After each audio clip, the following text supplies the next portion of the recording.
What is going on, everybody? Welcome back to the channel. Aftersound here, bringing you Splinterlands content every single day. We also stream right here in this channel every Tuesday, Thursday, and Sunday morning, so come by and say hello. All right, guys, I am recording this right after the town hall. I did not have a chance to wait until the recap comes up just because I got some other stuff going on tonight. So I just wanted to get this out because we had a fantastic town hall. So I'm going to give you my 5 biggest takeaways for anybody that's new to the channel or new to just this series. Every week or whenever the team does a town hall or town square, I give my 5 biggest things. It is not a summary. It doesn't cover everything. There's fantastic video and written content creators out there that do full summaries, including the team's official summary. But these are just the 5 things that I thought were worth mentioning. So we're going to jump right into this. Number 1, and I'm sorry that I don't have any eye candy or anything for this, but you can actually go to the town hall if you want, in case you decided to skip it. I would say it's worthwhile to watch starting at minute marker about 15. And you can go for as long as you want. I think it's not more than like 30 minutes long. Again, you don't even need to go for that. You can go for like 5-10 minutes and you will see Weirdbeard actually walking through land. So for everybody who's thinking that land is super far off, land 2024, for example, I can't say that it's not going to be 2024, but it does look like it is much closer to being done. There were a couple of bugs that, Weirdbeard was running into as they went along, but they're aware of these, and it seems as though they are incredibly close to getting it on the map server. In fact, Weirdbeard even went as far as to give a percentage of its completion over 90%, saying it is right there. So I don't know what kind of time frame that leaves for us. I don't know what that means necessarily. My own personal hope is that we do see it in map server over the next 2 weeks before the next town hall, right? The next town hall is going to be September 25th. We are going to be essentially closing the door on September at that point, and I'm hoping that we will have land 1.5 at least on the map server. And if Matt is able to join the town hall, the next town hall, as he was not on tonight's, if he's able to join the next town hall, we can even get some cool, teasers for what's to come beyond land. I would really want for Matt to come on and maybe talk about land 2.0 or Rebellion or whatever the team has going on, and what he's been working on from a design perspective. But that is my personal hope that we will get it within the next 2 weeks. That is not an official team thing or anything. It's just my own personal thing. So I thought the walkthrough was fantastic. Weirdbeard went through and was testing out a bunch of different things. You could just see how to add DEC or stake DEC energy to all of your different regions. Then you could go in, showed how to add monsters, showed how to add power cores, buy time crystals, utilize time crystals, all these different things. And it was well worth it if you want to go watch it. If you don't, just know that I thought it went really well. So that is number 1, because I know everybody's been waiting on land. The other thing people have been waiting on is Soulkeep, and we do have a little bit of an update from Investigator on Soulkeep, and that is it is close to internal testing. So for everybody out there who's been fading Soulkeep packs and the entire project, and don't get me wrong, I mean, I have no idea where the thing was, so I was refusing to talk about it myself.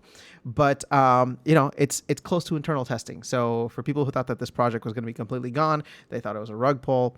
That is not the case, and it looks as though the team is going to start testing once they can, or do more testing, I should say, once they can get land out. So I have no idea, again, for this, what kind of release schedule we could look for, but I am just so excited for land 1.5 to hopefully be done so that the team can kind of get back to reallocating resources as needed and hopefully get some more people onto Soulkeep and do all the testing. Now, keep in mind, land 1.5, which was a relatively massive project, right, required probably a month plus of testing, right? Even when they talked about, over 4 weeks ago, that they were trying to get land on the map server, it didn't make it because we weren't done, the team wasn't done testing everything out, and it wasn't at a place where the Mavs would be able to get something beneficial or provide value for it. Now with Soulkeep, this is a whole different game from a completely different studio, right? Game studio. And the team is, they talked about getting the code onto their own servers, and that being one of the, or databases being one of the roadblocks. But ultimately, I wouldn't be surprised if there is an extensive kind of QA process that goes for this as well. I would imagine If Land's going to take a month plus, I wouldn't be surprised if SoulKeep takes a month plus, maybe 2 months, who knows.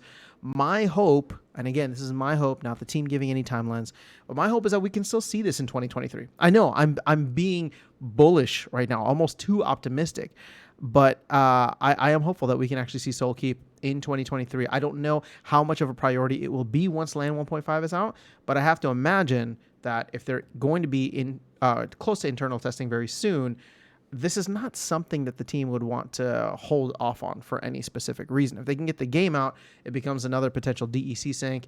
And if they figure out a way to do, the packs in the future for, beta packs or alpha V2 packs, however they want to do it, that would be another source of revenue for the team.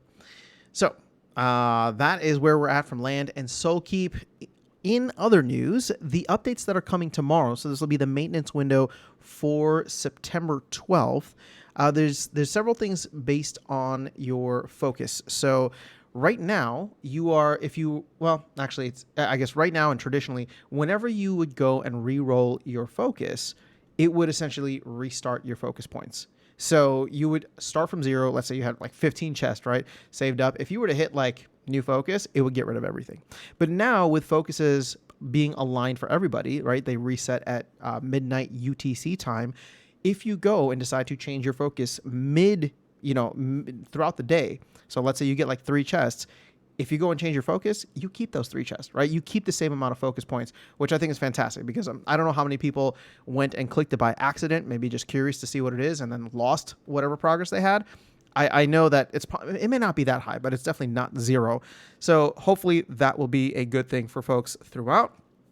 And it will encourage more people to potentially roll their or re-roll their focus.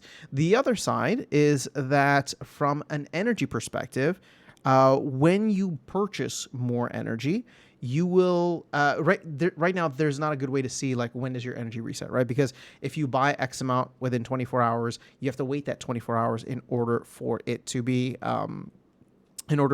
reset, so that you don't have to pay the higher kind of cascading up fees.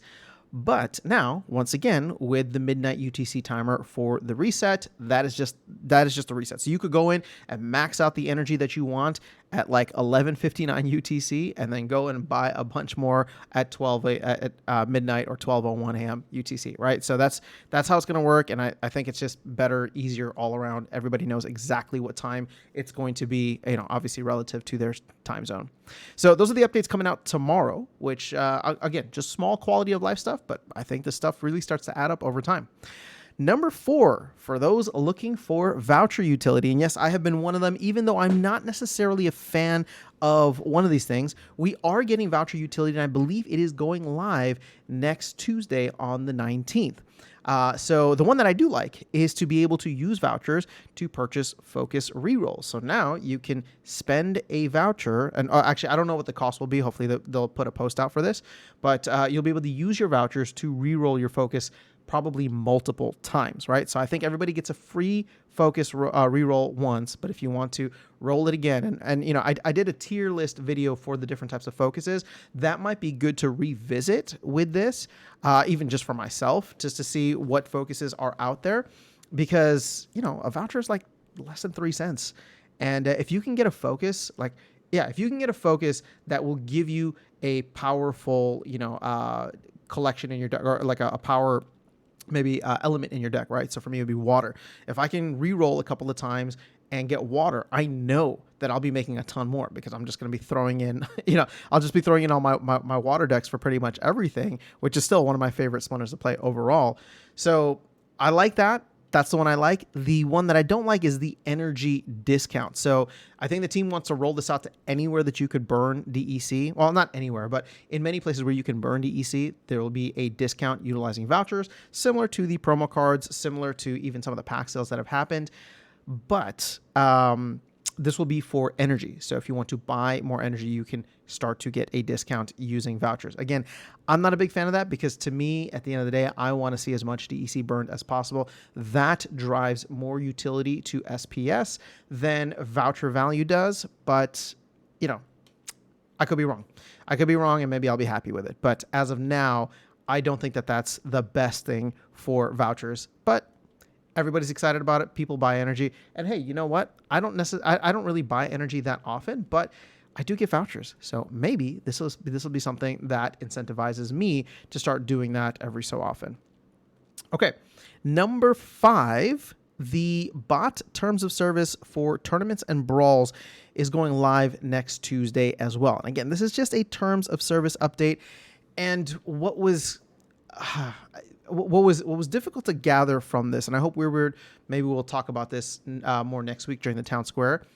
He did touch on it slightly, but I think this is going to include the battle helper terms of service for bots for tournaments, brawls, but also modern format. Now he did say, and when I say he, Weirdbeard did say that, you know, battle helpers aren't named necessarily, but the wording that they used, kind of like the legalese that they use, should cover that. So I don't know what this looks like yet, but for everybody who's been waiting, myself included, it looks as though this is going to go live in just over a week on the 19th. So I'm excited. I don't know what this brings. I don't know what it's going to look like. I don't know what enforcement will be like. I don't know how effectively the team will be able to enforce all the battle helper stuff. But the big win, regardless, is that we saw a major help within the game when bots were removed from when bots were removed from modern. It'll be great to see them removed from tournaments and brawls as well. And if the battle helper language or the language around battle helper is effective, and we get to see a lot of the, you know, top battle helper projects out there that we know of and probably don't even know of as well, start to turn off or maybe try to mitigate the effect that they're having, I think that this could be really exciting. So September, I got to say this, guys, September I think is shaping up to be hopefully an exciting month for Splinterlands, and will be at least a nice segue into October onwards for you know, the rest of the project and everything that's going on. Let's see. Do I really want to talk about this bonus draft mode on the list of things? Yeah. So somebody asked a question about, like, you know, can we get like rebellion packs in, like, you know, draft mode type of tournament to start off with? And Aggie, I don't even want to get into the answer to that, but Aggie, after kind of like a long-winded thing, mentioned that Cryptomancer was, I don't know if Cryptomancer was working on draft mode, but that Cryptomancer had some ideas and stuff like that. And so to me, I'm just like, oh, if Cryptomancer's already like bringing stuff, then maybe this is something that is further along than we were expecting. And kind of as a whole, I probably should have cleaned up the notes here under the bonus. One thing that Aggie mentioned was the fact that the team has been focusing much more, or has traditionally focused on economics behind the game, right? Getting all the economics right. And now they will be moving into a phase of focusing on gameplay. So for everybody who's been screaming for gameplay, the team recognizes that. And now that they have gotten the economics incentives aligned and right, and to be fair, to be 100% fair, I think the team has done a fantastic job with that. We saw it with all the different changes to rank rewards and how that whole system was revamped. We saw it with SPS staking requirements. We saw it with the removal of collection power. All these different things have gotten the economy into a good place now. So them pivoting to gameplay, something that we've all wanted, I think is going to be a great thing, and hopefully leads to some exciting things later this year or in early 2024. But that is all I have for you guys in this video. Let me know your thoughts in the comments below. If you watched the town hall, if you didn't watch the town hall, once again, it's at the 15-minute mark where Weirdbeard starts his walkthrough. So I would highly recommend, for those who are very emotionally invested in land or financially invested, to go and check it out and see what it looks like, so that you can get a little bit of a preview. But that is all I have. Have an amazing rest of your day. I'll catch you all in the next video and see you around the game. Take care.